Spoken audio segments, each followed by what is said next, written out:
जब आप प्रार्थना में अपने हाथों को उठाते हो तो उन्हें आप जीत के लिए उठाते हो सकता है कि आपके हाथ कमजोर हो और युद्ध करने की ताकत उनमें ना हो सकता है कि आपके पास हथियार ना हो सकता है कि आपके हाथ में पैसे ना हो, लेकिन जब आप परमेश्वर के लिए प्रार्थना में अपने हाथों को उठाएंगे, परमेश्वर आपको जय देंगे।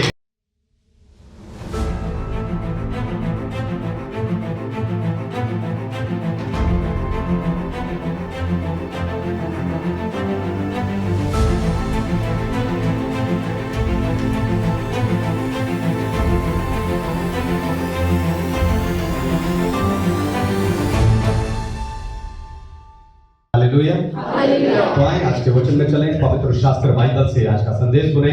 आज का संदेश है हाथ उठाकर प्रार्थना करना। आज का संदेश है हाथ उठाकर प्रार्थना करना। हाथ उठाकर प्रार्थना करना। मैं निकालिए पहला तीमुथियुस की पत्री अध्याय 2 वचना 1 तिमोथी चैप्टर 2 वर्स 8। इसलिए मैं चाहता हूँ कि हर जगह पुरुष बिना क्रोध और विवाद के पवित्र हाथों को उठाकर प्रार्थना किया करें। आमीन। परमेश्वर के नाम की महिमा हो। यह परमेश्वर की इच्छा है और संत पौलुस की चाहत है कि हम हाथ उठाकर प्रार्थना करें। हम चाहत किससे रखते हैं? जिसके लिए हमने कुछ किया हो या जिसे हमने सिखाया हो।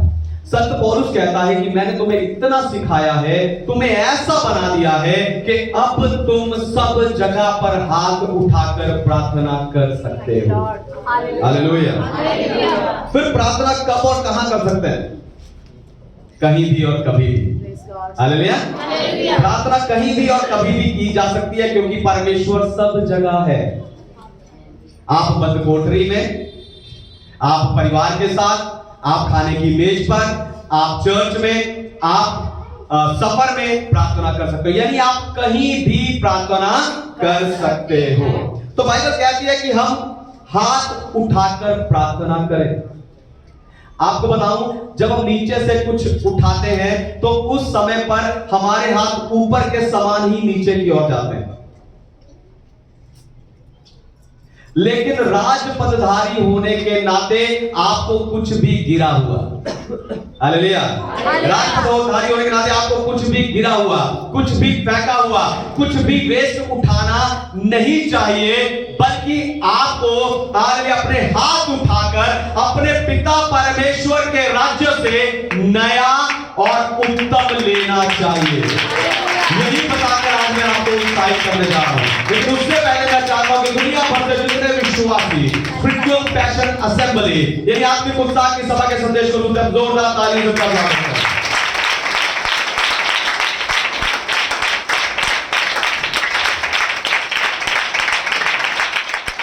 हाथ उठाकर प्रार्थना करना। पहली बात, हाथ उठाना समर्पण का प्रतीक है। हाथ उठाना समर्पण का प्रतीक है। वैसा निकालिए निर्गमन की पुस्तक अध्याय 17 वचन 11। Exodus chapter 17 verse 11। जब तक मूसा अपना हाथ उठाए रहता था तब तक तो इस्राएली प्रबल होता था, परंतु जब जब वह उसे नीचे करता था तब अमलेक प्रबल होता था। आमीन। परमेश्वर के नाम की महिमा हो। आपको बताऊं, जब पुलिस और अपराधी का आमना सामना होता है तो पुलिस अक्सर अपराधी को कहती है हैंड्स अप, यानी अपने हाथ ऊपर करो, जिसका अर्थ है कि अपने हथियार डालकर खुद को क्या कर दो? समर्पण कर दो। हालेलुया। खुद को समर्पण कर दो। ऐसे ही जब आप परमेश्वर के सामने अपने हाथ उठाते हैं तो इसका अर्थ होता है कि आपने खुद को परमेश्वर के हाथ में समर्पण कर दिया है। आपको बताऊं, ये समर्पण आपको आत्मिक रूप से इतना मजबूत बना देता है कि आप आपके विरुद्ध आने वाली दुष्ट आत्माओं से लड़ सकते हो और आप अपने जीवन की समस्याओं को संभाल पाते हो। हालेलुया। और इसका जीवित उदाहरण हमने अभी निर्गमन की पुस्तक 17 अध्याय में देखा है। यहां पर जब इजरायली अमालेकियों से युद्ध में हार रहे थे, उस समय मूसा एक पहाड़ पर चढ़कर अपने हाथों को उठाए रहा। उसने कहा, परमेश्वर हम तुझे समर्पण करते हैं। हालेलुया। हालेलुया। दोबारा सुनिए, ध्यान सुनिए। जब इजरायली अमालेकियों से हार रहे थे तो मूसा एक पहाड़ी पर चढ़ गया और अपने हाथ उठाकर खड़ा रहा कि परमेश्वर हम तुझे समर्पण करते हैं। आप देखो, अमालेकियों में से किसी ने हाथ नहीं उठाया, यानी उन्हें अपने हथियारों पर भरोसा था, उन्हें अपनी ताकत पर भरोसा था, उन्हें अपनी रणनीति पर भरोसा था। इसीलिए परमेश्वर ने मूसा के द्वारा इजराइलियों को जिता दिया। Hallelujah, hallelujah, hallelujah. तो जब आप प्रार्थना में, ध्यान सुनिए, जब आप प्रार्थना में हाथ उठाते हो तो उन्हें आप अपनी जीत के लिए उठाते हो सकता है कि आपके जो हाथ है वो कमजोर। हालेलुया, ध्यान सुनिए, दोबारा सुनिए, ध्यान सुनिए।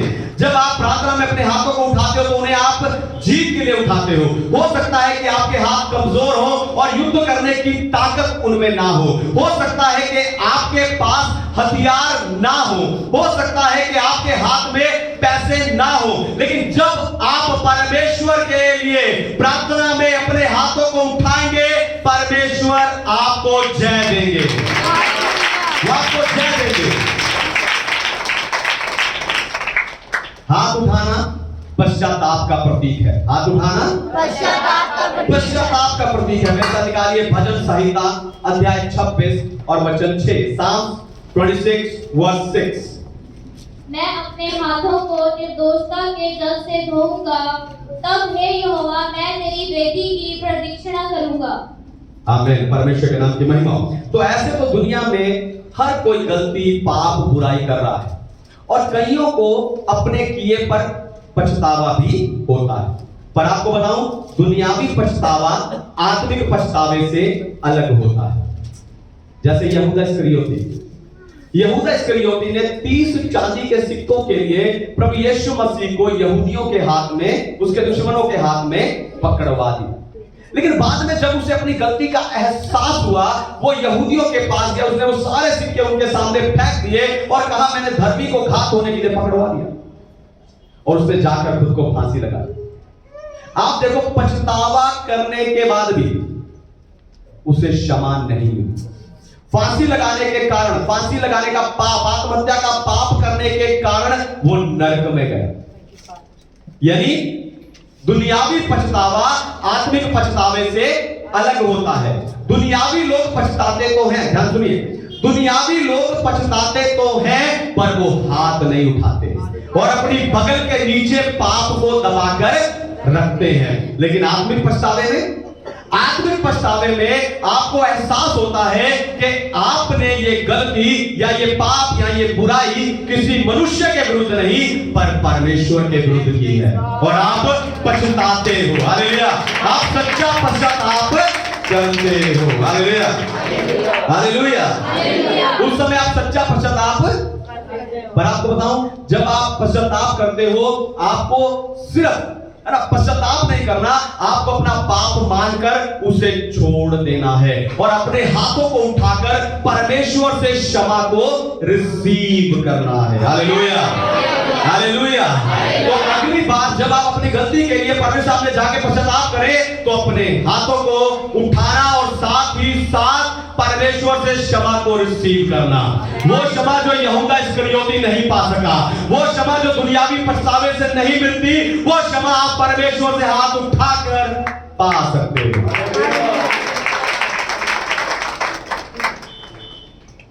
हाथ उठाना सौंपने का प्रतीक है। तीसरी बात, हाथ उठाना सौंपने का प्रतीक है। सौंपने का प्रतीक है। पढ़िए भजन संहिता अध्याय 55 वचन 22, Psalm 55 verse 22। अपना बोझ यहोवा पर डाल दे, वह तुझे संभालेगा, वह धर्मी को कभी टलने ना देगा। आमीन, परमेश्वर के नाम की महिमा। आपको बताऊं, सौंपना समर्पण से अलग होता है।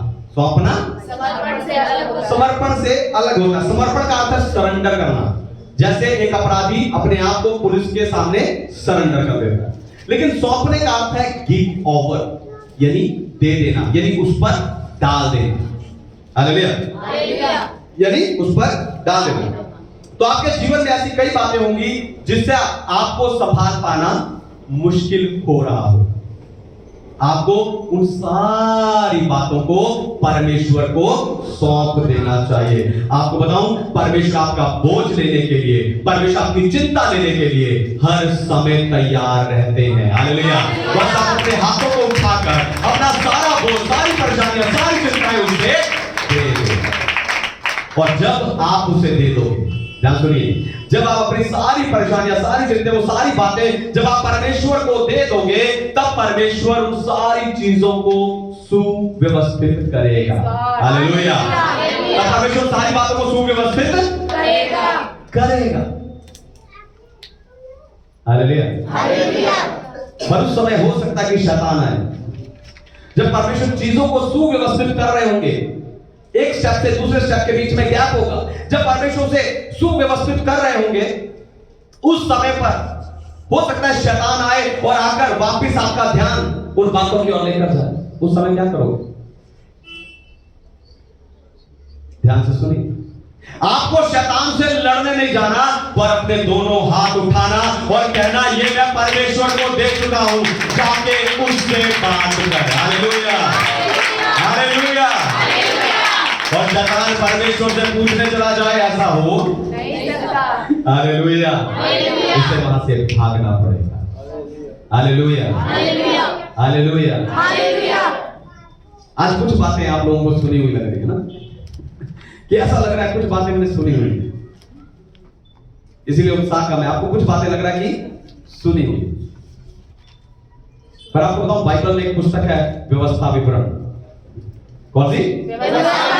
व्यवस्था विवरण, जिसका अर्थ है जो व्यवस्था परमेश्वर ने निर्गमन की पुस्तक में, लेवी व्यवस्था की पुस्तक में, वो जो व्यवस्था लेवी व्यवस्था की पुस्तक में परमेश्वर ने दी थी, उस सारी व्यवस्था को व्यवस्था विवरण की पुस्तक में दोबारा कहा गया। हालेलुया। क्या लेवी व्यवस्था पढ़ने के बाद व्यवस्था विवरण पढ़ते समय हमारा उत्साह कम हो जाता है? हालेलुया। कुछ बातें फिर से, तो आज सोचो हम व्यवस्था विवरण सुन रहे हैं। Hallelujah, hallelujah. चौथी बात, हाथ उठाना शक ना करने का प्रतीक है। हाथ उठाना शक ना करने का प्रतीक। पढ़िए याकूब की पुस्तक अध्याय 1:6, जेम्स चैप्टर 1:6। पर विश्वास से मांगे और कुछ संदेह ना करे, क्योंकि संदेह करने वाला समुद्र की लहर के समान है, जो हवा से बहती और उछलती है। आमीन। परमेश्वर के नाम की महिमा हो। आपको बताऊं, प्रभु यीशु मसीह ने भी कहा कि अगर तू शक ना करे, तो तेरे कहने से पहाड़ भी उखड़ कर समुद्र में जा गिरेगा। हालेलुया। पर शक ना करने का तरीका क्या है? हालेलुया। शक ना करने का तरीका क्या है? विश्वास करना। शक ना करने का तरीका क्या है? विश्वास करना। तो जब आप विश्वास करोगे, आप शक नहीं करोगे। हालेलुया। यानी कह लो, जब आप शक नहीं करोगे, आप विश्वास करोगे, और जब आप विश्वास करोगे, आप अपने हाथ उठाओगे, और जब आप अपने हाथ उठाओगे, तब आपके जीवन के मुश्किलों के पहाड़ हिलने शुरू हो जाएंगे। हालेलुया। आपके जीवन के मुश्किलों के पहाड़ हिलने शुरू हो जाएंगे।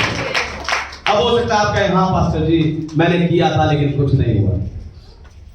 हाँ, हो सकता है कि ना हुआ हो, लेकिन आज इस वचन के बाद चंगाई और छुटकारे के समय में अपने दोनों हाथ उठाकर खड़े रहना, मैं बताऊंगा वो पहाड़ कैसे हिलते हैं। Hallelujah, hallelujah. बिना शक के, विश्वास के साथ हाथ उठाकर आप खड़े रहना, मैं बताऊंगा कि वो पहाड़ कैसे हिलते हैं। हालेलुया। पांचवी और आखिरी बात, हाथ उठाना पाने का यानी ग्रहण करने का प्रतीक है। हाथ उठाना पाने का यानी ग्रहण करने का प्रतीक है। पढ़िए फिलिपियों की पत्री अध्याय 4:19, फिलिपियंस चैप्टर 4:19। मेरा परमेश्वर भी अपने उस धन के अनुसार जो महिमा सहित मसीह यीशु में है, तुम्हारी हर एक हड्डी को पूरी करेगा। आमीन। परमेश्वर के नाम की महिमा हो। तो आपने देखा होगा कि मसीह में कई विश्वासियों को छोटी छोटी चीजें या छोटी आशीष पाने के लिए भी बहुत जोर लगाना पड़ता है। घंटों प्रार्थना, दिनों, हफ्ते, महीनों के उपवास, कई छोटी छोटी चीजों के लिए तुम्हें क्या करना पड़ता है? बहुत जोर लगाना पड़ता है। लेकिन कुछ विश्वासी सिर्फ बोलते हैं और हो जाते हैं। Praise God. Hallelujah, hallelujah hallelujah. Hallelujah हम मसीहत की बात कर रहे हैं, चर्च के बीच की कलीसिया की बात कर रहे हैं कि कई विश्वासियों को छोटी छोटी आशीषों के लिए भी बहुत जोर लगाना पड़ता है, लेकिन कुछ विश्वासी सिर्फ कहते हैं और साथ ही हो जाता है। कैसे?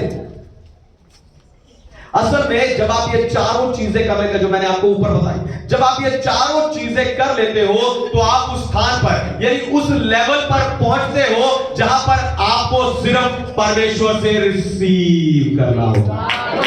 हालेलुया। आप उस लेवल पर पहुंच जाते हो जहां परमेश्वर का आपके लिए हुए जो कुछ परमेश्वर आपके लिए रखा है, आप बस उसे लेते जाते हो, ग्रहण करते जाते हो, बोलते जाते हो, लेते जाते हो, बोलते जाते हो, लेते जाते हो। यानी जब आप, हालेलुया, यानी जब आप हाथ उठाकर प्रार्थना करते हो तब आप परमेश्वर से अपनी चंगाई, अपना छुटकारा, अपनी आशीष, अपनी सफलता, अपनी तरक्की, प्रार्थना के उत्तर सब उससे रिसीव करते रहते हो। हालेलुया। इसलिए परमेश्वर कहता है कि हाथ उठाकर प्रार्थना करो। हालेलुया। आए अपनी आंखों को बंद करो, अपने आप को परमेश्वर के हाथों में देना।